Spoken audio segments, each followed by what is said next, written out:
ನಾವು ಸೇವಿಸೋ ಎಲ್ಲ ಆಹಾರದ ಕ್ಯಾಲೋರೀಸ್ ಒಂದೇ ರೀತಿ ಒಂದೇ ಪ್ರಮಾಣದಲ್ಲಿ ಇರುತ್ತೆ ಅಂತ ಅಂದ್ಕೊಳ್ತೀವಿ. ಅದು ಸರಿಯೋ ಅಥವಾ ತಪ್ಪು, ಅದ್ರ ಬಗ್ಗೆ ತಿಳ್ಕೊಳ್ಳೋಣ. ಸೊ ಈ ಕ್ಯಾಲೋರೀಸ್ ಅಂದ್ರೆ ಏನು? ಕ್ಯಾಲೋರೀಸ್ ಅಂತಂದ್ರೆ ಇದನ್ನ ಎನರ್ಜಿ ಅಂತ ಹೇಳ್ತೀವಿ. ಯಾಕೆ ಅಂತಂದ್ರೆ ನಮ್ಮ ದೇಹದ ಯಾವುದೇ ಒಂದು ಆಹಾರ ಸೇವನೆಯ ನಂತರ ನಮಗೆ ಡೈಜೆಷನ್ ಆಗಿ ಅದು ಎನರ್ಜಿ ಕೊಡುತ್ತೆ. ಆ ಎನರ್ಜಿನ ನಾವು ಕ್ಯಾಲೋರೀಸ್ ಅಂತ ಕರಿತೀವಿ. ಇದು ಪ್ರತಿಯೊಂದು ಆಹಾರನೂ ಅದರದೇ ಆದ ಒಂದು ಕ್ಯಾಲೋರೀಸ್ ಅಥವಾ ಎನರ್ಜಿ ರಿಕ್ವೈರ್ಮೆಂಟ್ಸ್ನ ನಮ್ಮ ದೇಹಕ್ಕೆ ಕೊಡ್ತಾ ಹೋಗುತ್ತೆ. ಎಲ್ಲ ಆಹಾರದ ಎನರ್ಜಿ ಅಥವಾ ಕ್ಯಾಲೋರೀಸ್ ಒಂದೇ ಥರ ಇರಲ್ಲ.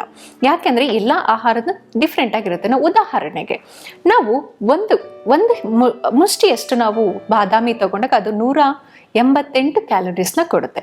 ಅದೇ ಒಂದು ಮುಷ್ಟಿಯಷ್ಟು ನಾವು ಕ್ಯಾಂಡೀಸ್ ಅಥವಾ ಚಾಕ್ಲೇಟ್ಸ್ನ ನಾವು ತಗೊಂಡಾಗ, ಅಂದರೆ ನಾವೇನು ಪೆಪ್ಪರ್ಮೆಂಟ್ಸ್ ಅಂತ ಏನು ಹೇಳ್ತೀವಿ ಅದನ್ನು ತಗೊಂಡಾಗ ಅದು ಕೂಡ 188 ಕ್ಯಾಲೋರೀಸ್ನ ಕೊಡುತ್ತೆ.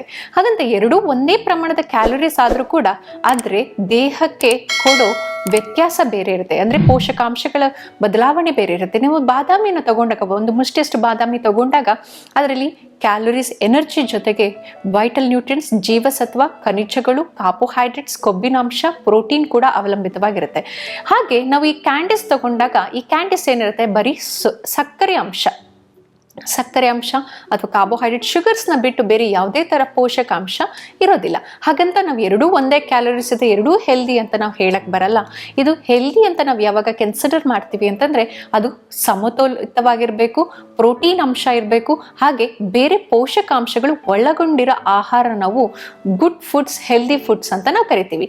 ಹಾಗೆ ಇನ್ನೊಂದು ಉದಾಹರಣೆ ನಾನು ಕೊಡ್ತೀನಿ.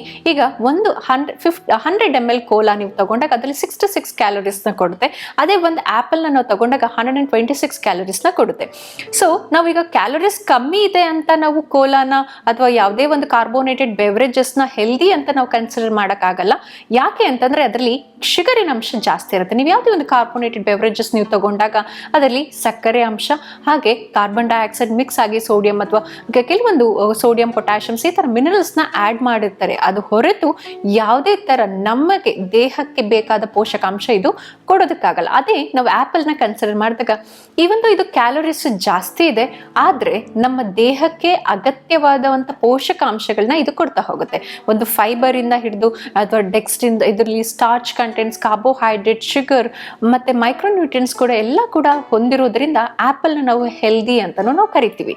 ಆದರೆ ನಾವು ಈ ಒಂದು ಕ್ಯಾಲೋರೀಸ್ ಕಮ್ಮಿ ಇರಿದ್ರೂ ಕೂಡ ಅದನ್ನು ಹೆಲ್ದಿ ಅಂತ ನಾವು ಅದನ್ನು ಕನ್ಸಿಡರ್ ಮಾಡೋಕ್ಕಾಗಲ್ಲ. ಯಾಕೆ ಅಂತಂದರೆ ಮೇನ್ ಥಿಂಗ್ ನಮಗೆ ಬೇಕಾಗಿರೋದು ದೇಹಕ್ಕೆ ಪೋಷಕಾಂಶ ಭರಿತ ಆಹಾರ, ಬಟ್ ಯಾವುದೇ ಶುಗರ್ ಭರಿತ ಆಹಾರ ಅಥವಾ ಕಾರ್ಬೋನೈಟ್ರೇಟ್ ಬೆವರೇಜಸ್ ಎಲ್ಲ ನಾವು ಹೆಲ್ದಿ ಅಂತ ನಾವು ಕನ್ಸಿಡರ್ ಮಾಡೋಕ್ಕಾಗಲ್ಲ. ಈಗ ಕ್ಯಾಲೋರೀಸ್ ವಿಷಯಕ್ಕೆ ಬಂದಾಗ ಈಗ different food as A different calories, different energy ಕೊಡುತ್ತೆ ಅಂತ ಹೇಳ್ತೀವಿ. ಈಗ ನಾವು ಸಮತೋಲಿತ ಆಹಾರನ, ಫಾರ್ ಎಕ್ಸಾಂಪಲ್ ನಾವು ಬ್ಯಾಲೆನ್ಸ್ಡ್ ಡಯಟ್ನ ತಗೊಂಡಾಗ ಇದರಲ್ಲಿ ಕಾರ್ಬೋಹೈಡ್ರೇಟ್ ಇರುತ್ತೆ, ಪ್ರೋಟೀನ್ ಇರುತ್ತೆ, ಫ್ಯಾಟ್ ಇರುತ್ತೆ, ಫೈಬರ್ ಇರುತ್ತೆ, ಹಾಗೆ ಬೇರೆ ವೈಟಲ್ ನ್ಯೂಟ್ರಿಯೆಂಟ್ಸ್ ಕೂಡ ಇರುತ್ತೆ. ಈಗ ಈ ಕಾರ್ಬೋಹೈಡ್ರೇಟ್ಸ್ ಬೇರೆ ತರ ಎನರ್ಜಿ ಕೊಡ್ತಾ ಹೋಗುತ್ತೆ, ಪ್ರೋಟೀನ್ ಬೇರೆ ತರ ದೇಹಕ್ಕೆ ಎನರ್ಜಿ ಕೊಡ್ತಾ ಹೋಗುತ್ತೆ, ಫ್ಯಾಟ್ ಬೇರೆ ತರ ಎನರ್ಜಿ ಕೊಡುತ್ತೆ.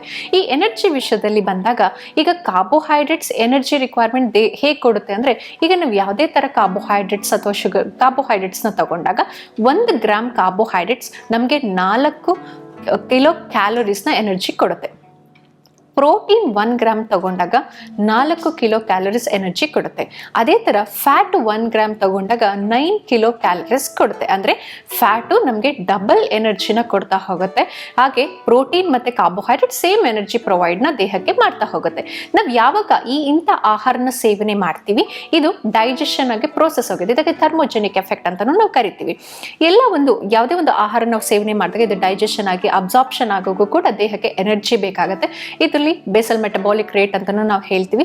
ಈಗ ಏನಾಗುತ್ತೆ, ನಮ್ಮ ದೇಹಕ್ಕೆ ಡೈಜೆಷನ್ ಆಗೋದಕ್ಕೋಸ್ಕರ ಕ್ಯಾಲೋರೀಸ್ ಬರ್ನ್ ಆಗುತ್ತೆ ದೇಹಕ್ಕೆ. ಅದನ್ನ ನಾವು ಈಗ ಕಾರ್ಬೋಹೈಡ್ರೇಟ್ಸ್ ನಾವು ಆಹಾರ ಸೇವನೆ ಮಾಡಿದಾಗ ದೇಹದಲ್ಲಿ 5 to 10% ಆಫ್ ಎನರ್ಜಿ ಡೈಜೆಷನ್ಗೋಸ್ಕರ ಬರ್ನ್ ಮಾಡುತ್ತೆ. ಪ್ರೋಟೀನ್ನ ಸೇವನೆ ಮಾಡಿದಾಗ 20 to 30% ಆಫ್ ಎನರ್ಜಿ ಬರ್ನ್ ಮಾಡುತ್ತೆ.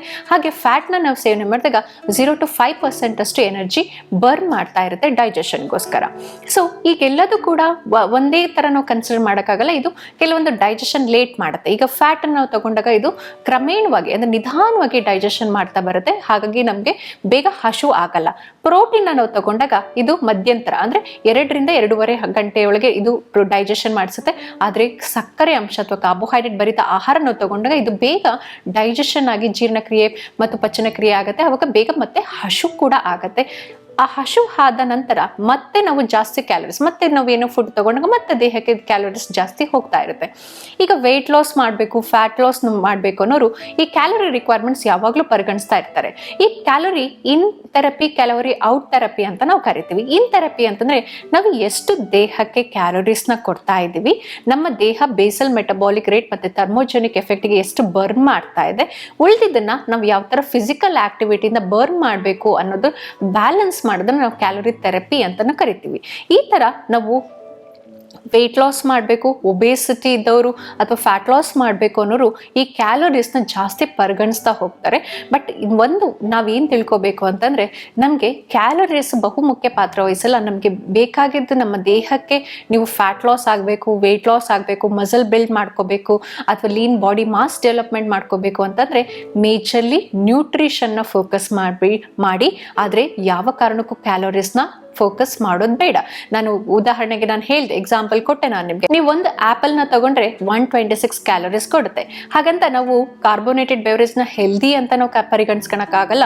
ಯಾಕೆ ಅಂತಂದ್ರೆ ನಾವು ಆಪಲ್ ನ ಸಮತೋಲಿತವಾಗಿ ನ್ಯೂಟ್ರಿಷನ್ ಆಗಿರೋದನ್ನ ಹೆಲ್ದಿ ಅಂತ ಕನ್ಸಿಡರ್ ಮಾಡ್ತೀವಿ. ಹಾಗಾಗಿ ಯಾವುದೇ ಕಾರಣಕ್ಕೂ ಕ್ಯಾಲೋರಿ ಥೆರಪಿ ಅಥವಾ ಕ್ಯಾಲೋರಿ ರಿಸ್ಟ್ರಿಕ್ಷನ್ ಡಯಟ್ ನ ಮಾಡೋದು ಬೇಡ.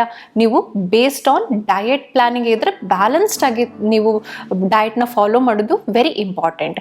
ಸೊ ಇದರಲ್ಲಿ ನಮಗೆ ಕ್ಯಾಲೋರಿ ಇನ್ ಅಂಡ್ ಔಟ್ ಥೆರಪಿಲಿ ಮತ್ತೆ ಅಗೇನ್ ಹಾರ್ಮೋನ್ಸ್ ಕೂಡ ವೆರಿ ಇಂಪಾರ್ಟೆಂಟ್ ರೋಲ್ ಪ್ಲೇ ಮಾಡುತ್ತೆ. ಈ ಹಾರ್ಮೋನ್ಸ್ ಹೇಗೆ ಅಂತಂದ್ರೆ, ನಾವು ಹೆಚ್ಚಿಗೆ ಪ್ರಮಾಣದ ಶುಗರ್ನ ಅಂಶ ಕನ್ಸಂಪ್ಷನ್ ಮಾಡಿದಾಗ ದೇಹದ ರಕ್ತದಲ್ಲಿ ಗ್ಲೂಕೋಸ್ ರಿಲೀಸ್ ಆಗುತ್ತೆ. ಇದನ್ನ ಕಮ್ಮಿ ಮಾಡೋದಕ್ಕೋಸ್ಕರ ದೇಹದ ಅಂದ್ರೆ ಶುಗರ್ನ ತೆಗೆದು ಸೆಲ್ಸ್ನ ಡಿಸ್ಟ್ರಿಬ್ಯೂಟ್ ಮಾಡೋದಕ್ಕೆ ಇನ್ಸುಲಿನ್ ಬೇಕಾಗತ್ತೆ. ಆ ಇನ್ಸುಲಿನ್ ನಮ್ಮ ಪ್ಯಾಂಕ್ರಿಯಾಸ್ ಉತ್ಪತ್ತಿ ಮಾಡಿ ಕೊಡ್ತಾ ಇರುತ್ತೆ. ಈಗ ಶುಗರ್ ಲೆವೆಲ್ಸ್ ನಮಗೆ ಇನ್ಸುಲಿನ್ ಪ್ರೊಡಕ್ಷನ್ ಕಮ್ಮಿ ಆಗಿದೆ ಅಂದರೆ ಶುಗರ್ ಲೆವೆಲ್ಸ್ ದೇಹದಲ್ಲಿ ಜಾಸ್ತಿ ಆಗುತ್ತೆ. ಆಗ ನಮಗೆ ಡಯಾಬಿಟಿಸ್ ಕಾಂಪ್ಲಿಕೇಶನ್ ಆಗುತ್ತೆ. ಅದರಿಂದ ನಮಗೆ ಒಬೇಸಿಟಿ ಕಾಂಪ್ಲಿಕೇಶನ್ ಬರುತ್ತೆ. ನಮಗೆ ಹೈಪರ್ ಇನ್ಸುಲಿಮಿಯಾ ಅಂತ ಏನು ಹೇಳ್ತೀವಿ, ಅದರಿಂದ ಒಬೇಸಿಟಿ ಕಾಂಪ್ಲಿಕೇಶನ್ಸ್ ಕೂಡ ಬರ್ತಾ ಹೋಗುತ್ತೆ. ಅದರಿಂದ ಅದರ್ ಮೆಟಬಾಲಿಕ್ ಕಂಡೀಷನ್ಸ್ ಕೂಡ ಜಾಸ್ತಿ ಆಗುತ್ತೆ. ಬಟ್ ಮೇನ್ ಥಿಂಗ್ ನಾವಿಲ್ಲಿ ಹಾರ್ಮೋನ್ಸ್ಗೆಲ್ಲ ಬ್ಯಾಲೆನ್ಸ್ ಮಾಡಬೇಕು ಅಂದರೆ majorly diet place a very important role. ಯಾಕಂದರೆ ನಮ್ಮ ಪ್ರೋಟೀನ್ ಫುಡ್ಗಿಂತ ಹಾರ್ಮೋನ್ಸ್ ರಿಲೀಸ್ ಆಗಕ್ಕೆ ಸ್ಟಾರ್ಟ್ ಆಗುತ್ತೆ. ಸೊ ಫ್ಯಾಟ್ ನಾವು ಕನ್ಸಂಪ್ಷನ್ ಮಾಡೋದ್ರಿಂದ ನಮಗೆ ಹಾರ್ಮೋನ್ ಬ್ಯಾಲೆನ್ಸ್ ಆಗುತ್ತೆ. ಸೊ ಹಾರ್ಮೋನ್ ಬ್ಯಾಲೆನ್ಸ್ ಅಂದ್ರೆ ಈಗ ಲೆಪ್ಟಿನ್, ಗ್ರೆಲಿನ್ ಹಾರ್ಮೋನ್ಸ್ ಅಂತ ಏನಿರುತ್ತೆ, ನಿಮಗೆ ಹಶುವನ್ನ ತಡೆಗಟ್ಟೋದಕ್ಕೆ, ನಿಮಗೆ ಹಶುವು ಆಗದೆ ಇರೋದು ಸೆನ್ಸ್ ಮಾಡೋದಕ್ಕೆ ಈ ಹಾರ್ಮೋನ್ಸ್ ಮುಖ್ಯ ಕಾರಣವಾಗುತ್ತೆ.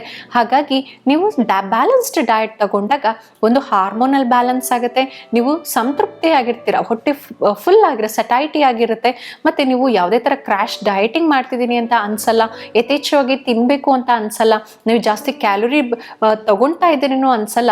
ಬ್ಯಾಲೆನ್ಸ್ ಆಗಿ ತಗೊಂಡಾಗ ನಿಮಗೆ ಲಾಂಗ್ ಟರ್ಮ್ ಎನರ್ಜಿ ಸಿಗ್ತಾ ಇರುತ್ತೆ. ಯಾವತ್ತೇ ಆಗಲಿ ಶಾರ್ಟ್ ಟರ್ಮ್ ಗೋಲ್, ಶಾರ್ಟ್ ಕ್ಯಾಲೋರೀಸ್ನ ತಗೊಳೋದು ಬೇಡ. Long term goal, long distribution of calories ಮತ್ತೆ ಆಹಾರ ಪದ್ಧತಿನ ಫಾಲೋ ಮಾಡೋದು ಉತ್ತಮ. ವೀಕ್ಷಕರೇ, ಇಲ್ಲಿ ತನಕ ನಾನು ಕ್ಯಾಲೋರೀಸ್ ಮತ್ತೆ ಎಲ್ಲ ಆಹಾರದ ಕ್ಯಾಲೋರೀಸ್ ಒಂದೇ ಇರುತ್ತೋ ಅಥವಾ ಇಲ್ವೋ ಅನ್ನೋದ್ರ ಬಗ್ಗೆ ತಿಳಿಸ್ಕೊಟ್ಟೆ. ಇದೇ ರೀತಿ ಮುಂದಿನ ಸಂಚಿಕೆಯಲ್ಲಿ ಮತ್ತೊಂದು ಮತ್ತೊಂದು ಫ್ಯಾಕ್ಟ್ ಬಗ್ಗೆ ಮಾತಾಡ್ತೀನಿ. ಅಲ್ಲಿ ತನಕ ನೋಡ್ತಾ ಇರಿ ಆಯುಷ್ ಟಿವಿ. ವೀಕ್ಷಕರೇ, ಅಂಗೈಯಲ್ಲಿ ಆರೋಗ್ಯ ಈ ಸಂಚಿಕೆಯಲ್ಲಿ ನಾವು ಮಿತ್ ಅಂಡ್ ಫ್ಯಾಕ್ಟ್ ಬಗ್ಗೆ ನಾನು ತಿಳಿಸ್ಕೊಡ್ತಾ ಇದ್ದೀನಿ. ನಾನು ತಿಳಿಸ್ಕೊಡ್ಬೇಕು ಅಂತ ಯಾವ್ದಾದ್ರು ಒಂದು ಮಿತ್ ಅಂಡ್ ಫ್ಯಾಕ್ಟ್ ಬಗ್ಗೆ ನೀವು ತಿಳ್ಕೊಬೇಕು ಅಂತ ಅನ್ಸಿದ್ರೆ ಕಮೆಂಟ್ ಸೆಕ್ಷನ್ ಅಲ್ಲಿ ಯಾವ ಟಾಪಿಕ್ ಬಗ್ಗೆ ನಾನು ತಿಳಿಸ್ಕೊಡ್ಬೇಕು ಅನ್ನೋದು ನೀವು ನೋಟ್ ಡೌನ್ ಮಾಡಿ ನಮ್ಮ ಫೇಸ್ಬುಕ್, ಇನ್ಸ್ಟಾಗ್ರಾಮ್ ಮತ್ತೆ ಯೂಟ್ಯೂಬ್ ಅಲ್ಲಿ ಕಮೆಂಟ್ ಮಾಡಿ. ಆ ಟಾಪಿಕ್ ಮೇಲೆ ನಾನು ಮುಂದಿನ ಸಂಚಿಕೆಯಲ್ಲಿ ನಿಮ್ಗೆ ತಿಳಿಸ್ಕೊಡಕ್ ಬರ್ತೀನಿ. ಅಲ್ಲಿ ತನಕ ನೋಡ್ತಾ ಇರಿ ಆಯುಷ್ ಟಿವಿ. ನಮಸ್ಕಾರ.